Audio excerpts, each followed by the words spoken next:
Hamlet, originally called the Tragedy of Hamlet, Prince of Denmark, is one of the most famous Shakespearean works. This work was probably written in 1601. Its structure, its composition, its style and its main themes allow it to be defined as a problem play or a dark comedy. Dark comedy because underlines the fact that this play cannot be considered as a proper tragedy, but is more similar to comedies with dark and pessimistic side. And problem play because this play revolves around the doubt of the characters.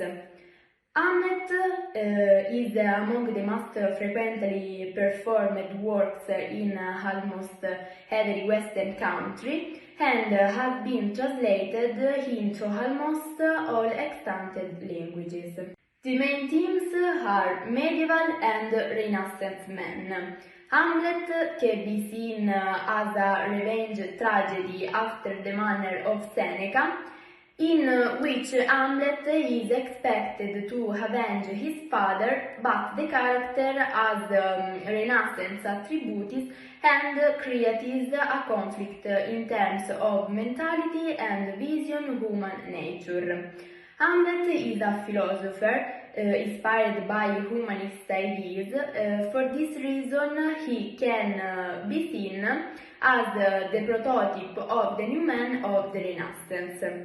Another theme is action and hesitation.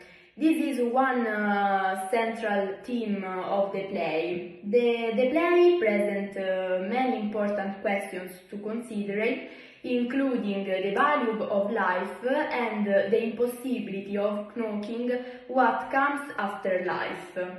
Another important theme is human. There are only two humans with name and rules in Hamlet, his mother, Queen Gertrude, and Ophelia. Hamlet is suspicious of both of them.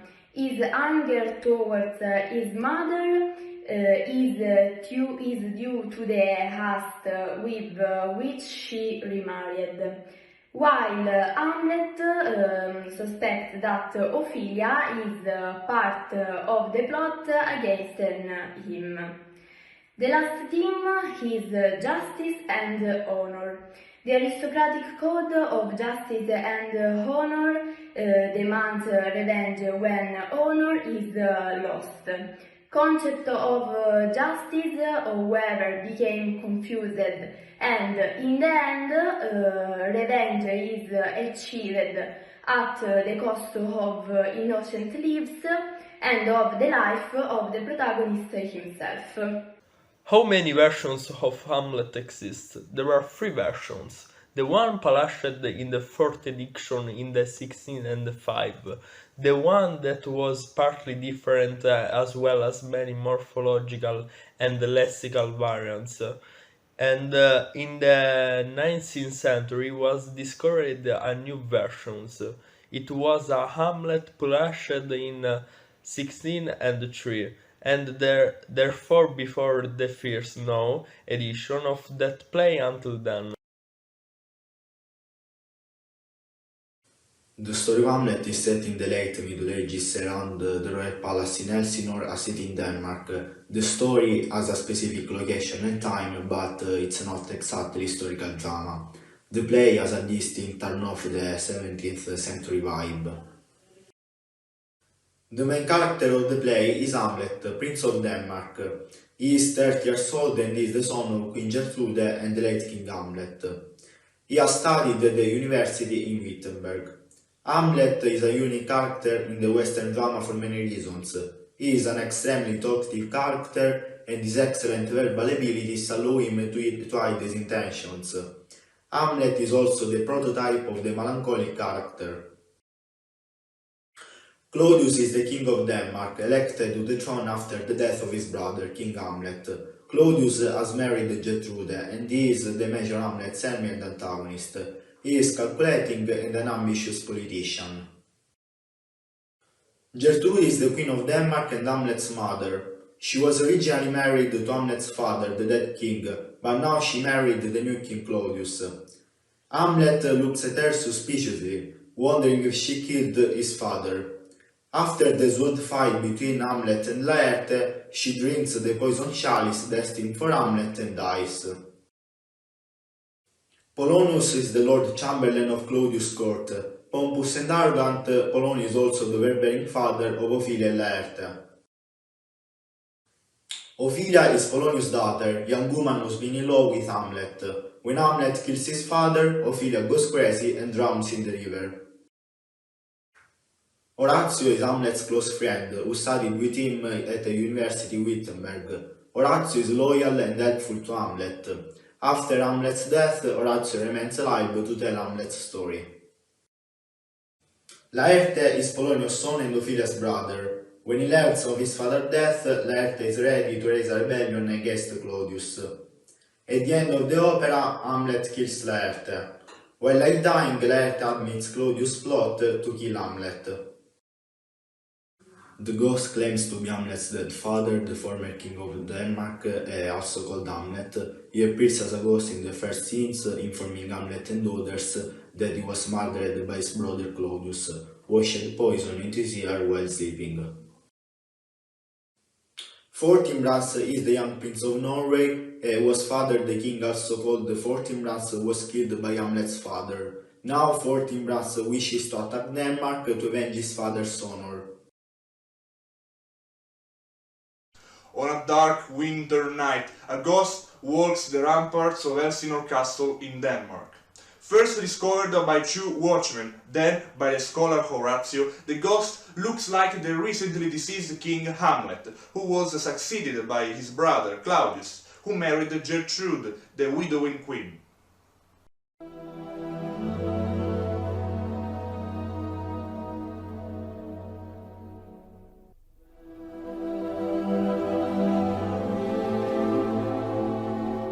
The air bites rudely, it is very cold. It is a nipping and an eager air. What hour now? It strikes 12. It draws near the season where the spirit held is wont to walk.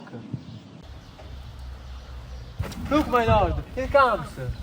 Angels and ministers of grace, defend us! Be thou a spirit of health or goblin damned, bring with the airs from heaven or blasts from hell. Be thy intents wicked or charitable, thou comest in such a questionable shape that I will speak to thee. Oh, answer me! What may this mean that thou, dead corse, again in complete steel revisits thus the glimpses of the moon, making the night hideous, and we fools of nature so hardly to shake our disposition with thoughts beyond the reaches of our souls? Say, why is this? Wherefore, what should we do? It becomes you to go away with it, as if some impartment did decide you alone, but not go with it. It will not speak, then I will follow it. Behold, you shall not go, my lord. My faith cries out, hold up your hands. Go on, then I will follow thee.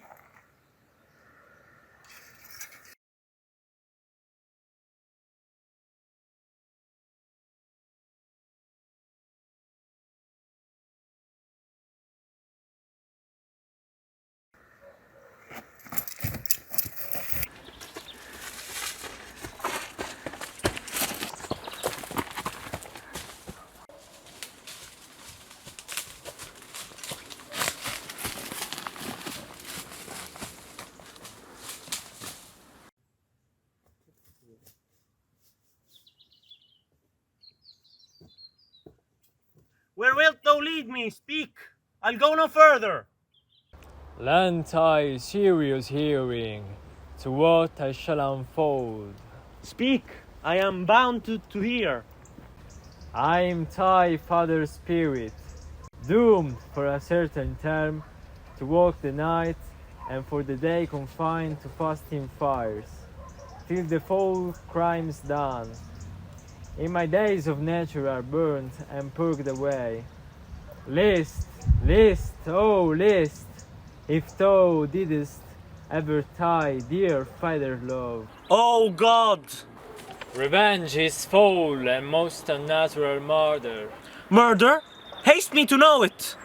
that I may sweep to my revenge. Your uncle, that incestuous, that adulterate beast, with witchcraft of his wit, with treacherous gift, won his shameful lust, to the will of my most seeming virtuous queen.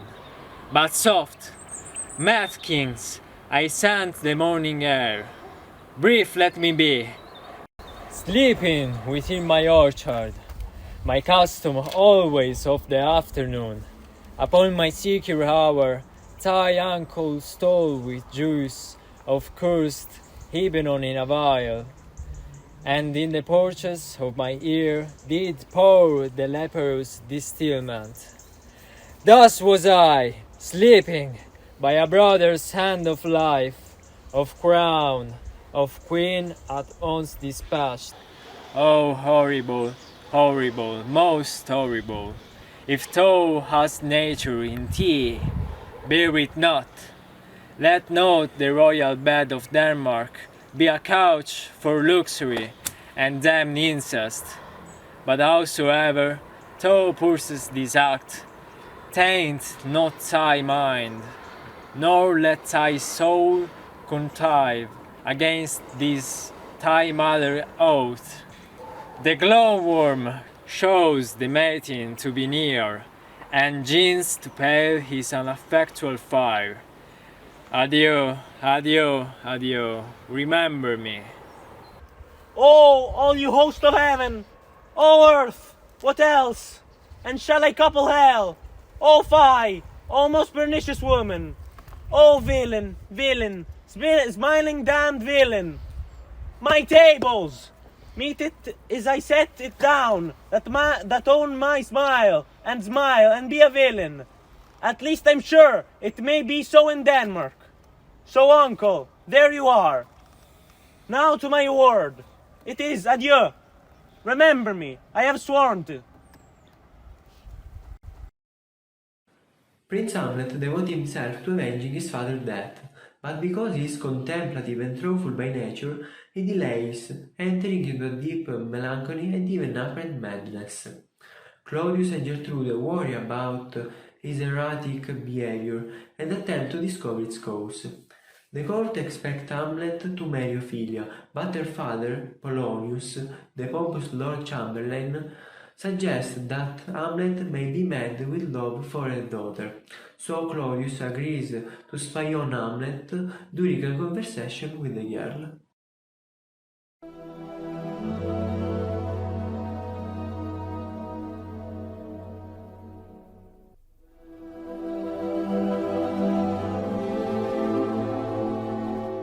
Ophelia, walk you here, gracious, so please you, we will bestow ourselves. Read on these letters that show such an exercise may color your loneliness. I hear him coming, let's withdraw, my lord.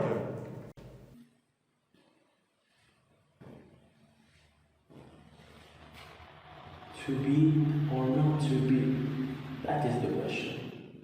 Whether 'tis smaller in the mind to suffer the slings and arrows of outrageous fortune, or take arms against the sea of troubles, and by opposing them. For who would bear the whips and scorns of time, the proud man's contumely, the pangs of desperate love, when he himself might his creators make a bare bodkin? Who would fathers bear to grunt and sweat under a weary life, but that the dread of something after death? The undiscovered country from whose bourne no traveller returns, thus conscious, does make cowards of us all. Soft you now, the fair Ophelia. Nymph, in the horizons be all my sins remembered. Good, my lord. How does your honor for this many a day? I humble thank you. Well. My lord, I have remembers of yours that I have longed to redeliver. I I pray you no recite them. No, not! I never gave you aught! My honored lord, you know right well you did. They perform lost. Take this again, for the noble mind rich gift walks poor, when gifts prove unkind. There, my lord. Huh? Are you honest? My lord? Are you fair? What means your lordship? If you be honest and fair, your honesty should admit no discourse to your beauty. Cool beauty, my lord. Have better commerce than with honesty. Truly, for the power of beauty will sooner transform honesty from what it is to a bawd, than the force of honesty can translate beauty into his likeness. This was sometime a paradox, but now the time gives it proof. I did love you once. Indeed, my lord, you made me believe so. You should not have believed me! I loved you not! I was the more desired. Get thee to a nunnery, where wouldst thou be a breeder of sinners. I could accuse me of such things that it were better my mother had not borne me. What should such fellows as I do crawling between earth and heaven? Believe none of us. Go the ways to a nunnery.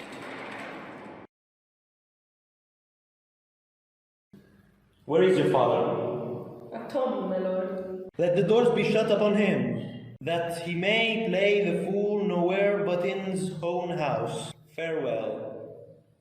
Oh, help him, you sweet heavens. If thou dost marry, I'll give thee this flag for the dowry. Be thou as chaste as ice, as pure as snow. Get thee to a nunnery, go! Or if thou wilt needs marry a fool, for wise men know well enough what monsters you make of them. Go to a nunnery, go! Oh, what a noble mind is here enthroned, the expectancy and rose of the fair state, the glass of fashion and the mold of form, the observe of observes, quite down, and I of ladies most dejected and watched, now see that noble and most sovereign reason, like sweet balls jingle, out of tone and harsh. Oh, woe is me, they've seen what I've seen, see what I see. Love is affection, do not that wait end, for what he spake was not like madness.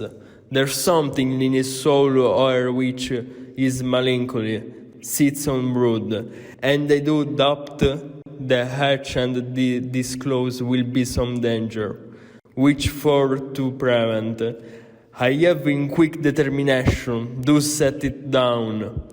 He shall with speed to England for the demand of our neglected tribute. A group of actors comes to Elsinore Castle, and Hamlet invites them to perform a play. The story of this play within a play is similar to the story of the murder of the old king. Hamlet thinks this will cause Claudius to reveal his guilt. At the moment of the murder in the theatre, Claudius leaps up and leaves the room. Hamlet thinks this proves his guilt, so goes to kill Claudius, but finds him praying and thinks that killing the king while in prayer will send his soul to heaven, so decides to wait. Claudius, frightened of Hamlet's madness, be ordered that Hamlet be sent to England at once. Hamlet goes to confront his mother, in whose bedchamber Polonius has hidden behind a tapestry. Hearing a noise from behind the tapestry, Hamlet believes the king is hiding there. He draws his sword and stabs through the fabric, killing Polonius. For this crime he is immediately sent away to England. In the aftermath of their father's death, Ophelia goes mad with grief and drowns in the river. Polonius' son, Laertes, who has been staying in France, returns to Denmark in a rage. Claudius convinces him that Hamlet is to blame for his father's and sister's death. Hamlet, who discovered Claudius' plan to have him killed in England, returns and confronts an angry Laertes at Ophelia's funeral. Striking with grief, he attacks Laertes and declares that he always loved Ophelia. Then Laertes plots with Claudius to kill Hamlet in a fencing match. The sword fighting begins.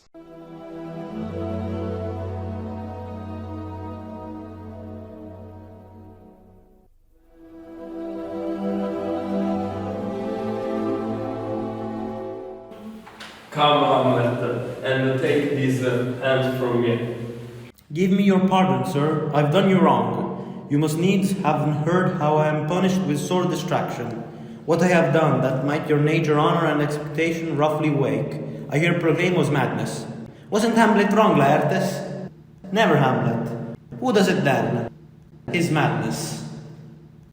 I am satisfied in nature, whose motive in this case shall steer me most to my revenge. But in a turn of honor I stand aloof, and will not reconcile until by some elder masters. Of known honor, I have a voice and precedent of peace to keep my name and gird. But at the time I do receive your offered love like love, and will not wrong it. I embrace it freely. Give us the foils, come on. Come, one for me. If Hamlet give the first or second hit, or quit in answer of the third exchange, the king shall drink to Hamlet better breath, and in the cup an union shall the trough richer than that which for successive king in Denmark crow have worn. Come, begin. Come on, sir. Come, my lord.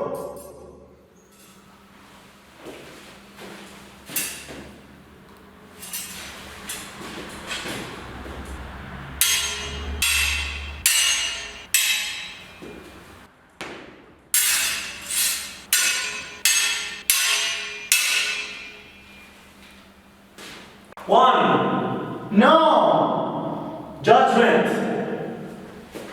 Hit, a very probable hit. Hamlet, this spell is thine. Here to thy help.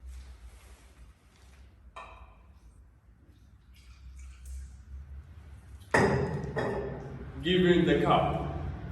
I'll set this bout first. Set it by a while. Come.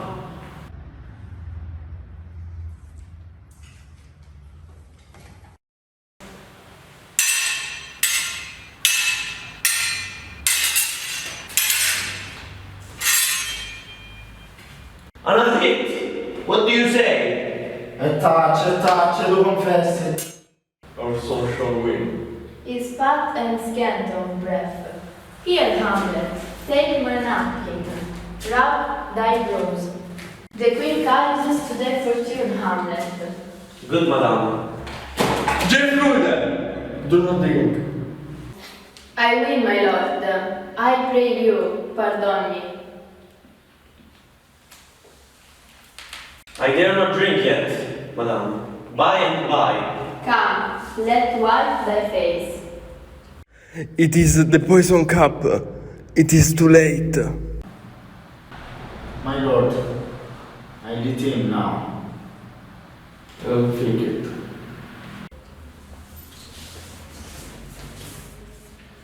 Come for the third, Laertes. You do but dully. I pray you pass with the best violence. I am afeard you make a wanton of me. Say so! Come on!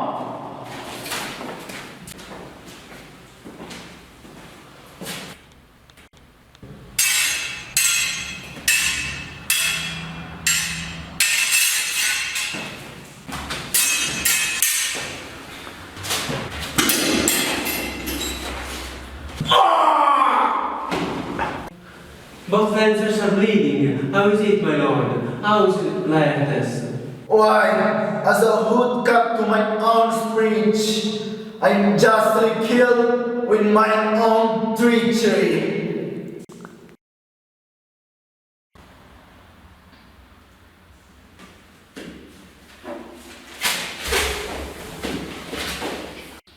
How does the queen? She wants to see them bleed. No, the drink. Oh, my dear Hamlet, I'm poisoned. Oh, villainy! Treachery! Seek it out! It is here, Hamlet, thou art slain. No medicine in the world can do thee good. In thee there is not half an hour life. The treacherous instruments is in thy hand environment. The full practice hath earned itself for me. Thy mother's poisoned. The king's to blame. The pointed venom too, then venom to thy work.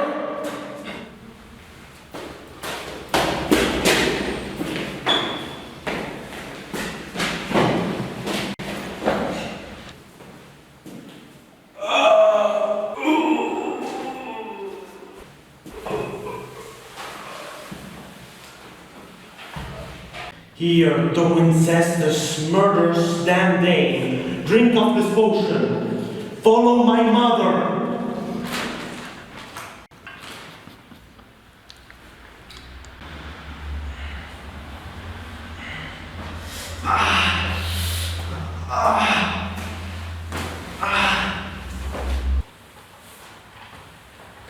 Is justly served. Exchange forgiveness with me, noble Hamlet. Mine and my father's death cannot upon thee, nor not I know me. Heaven make thee free of it. I'll follow thee. I am dead, Horatio. Thou livest. Report me and my cause. A right to the unsatisfied. Never believe it. Here's yet some liquor left. As Lord a man! Give me the cup, let go! By heavens! O God, Horatio, what a blended name! Things standing thus unknown shall live behind me, if thou didst ever hold me in the heart. Absent thee from felicity a while, and breathe in pain to tell my story.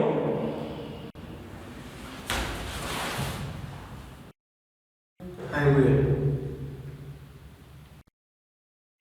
At the end of this carnage, a Norwegian prince named Fortinbras was led an army to Denmark to claim the reign, enters with his soldiers and ambassadors into the castle.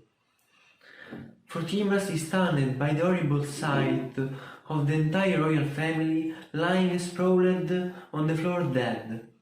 He moves to take power of the kingdom.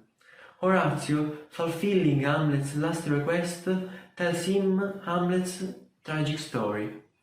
At the end, Fortinbras orders that Hamlet be carried away as a fallen soldier.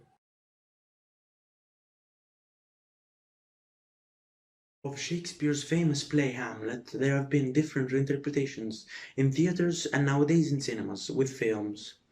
For example, the Globe Theatre, one of the most important theatres in London, plays Hamlet since the Elizabethan age till now. Also, other theatres in London play this tragedy, like the London Theatre, and the interpretation depends on the actors. In modern days, the Shakespearean play enters the cinemas with films. In my opinion, there are three best films of the Hamlet. The first film is the film of 1996, directed by Kenneth Branagh, that is one of the most faithful versions and detailed versions. It lasts 4 hours, and I advise you to see it. The second version is the David Tennant's version of Hamlet of 2009, that has a modern background, but the cast is so good. The third version is the Scott Campbell's version of Hamlet of 2000. It takes place in America, and the actors are American and speak in American, and meanwhile the act is typically British. But the soliloquy are delivered very well, and I advise you to see this as well.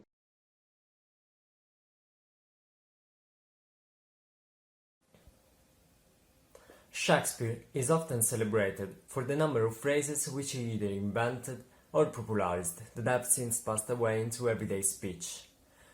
Hamlet in particular is full of them. For some example, we have "To the man are born, cruel to be kind, neither a borrower nor a lender be. Brevity is the soul of wit, and also something is rotten, the time is out of joint, this mortal coil, and hoist with one's own petard." In the great season of Elizabeth's age, the tragedy of revenge was very famous because it had different recurring and interesting elements. For example, the apparition of a ghost. In this period, Hamlet represents a new type of man because he studied at the University of Wittenberg, the center of reform, rationalism and modern progress. At the court of Elizabeth, the story of Hamlet was famous because they know another similar work wrought by Thomas Kidd. The name Hamlet probably has Danish origin and comes from another text, Belfast Histories Tragics, published in 1582. Probably the questions that Hamlet asks to himself, to be or not to be, is not entirely attributable to Shakespeare. In fact, he studied different Greek philosophers and probably take inspiration from other authors. For example, Marlowe, that in his work, Dr. Faust, talk about these questions, to be or not to be, that it was an inspiration from Greek philosophers. From this news, we have two hypotheses, or that Shakespeare takes inspiration from these authors, or Shakespeare studied Greek philosopher and take inspiration from this text. Another author whom Shakespeare drew inspiration is Thomas Kidd, that wrote the Spanish tragedy, a work that is similar to the Hamlet. In the initial part, in fact, we have the apparition of the ghost in both works, but Hieronymo, the protagonist of the Spanish tragedy, revenged the death of the son, while in the Hamlet, the protagonist revenged the death of the father.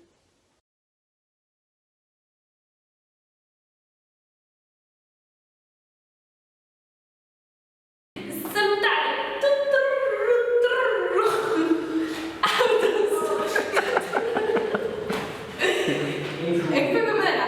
Che cosa c'era poi? Nuotare. Ok, basta. Sicura? Sicura? Ah, ok, va bene. Ciao ragazzi. È sicura, è sicura.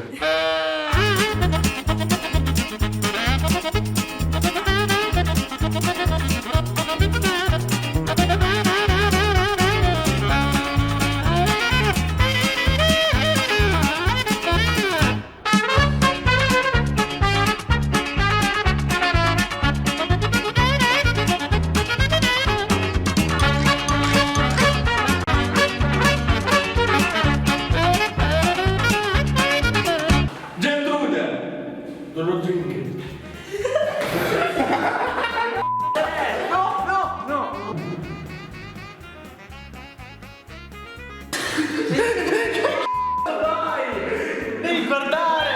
Ah, guarda! Ma non è vero! Non è vero! Di più! Senza esagerare! Ma quante ne abbiamo?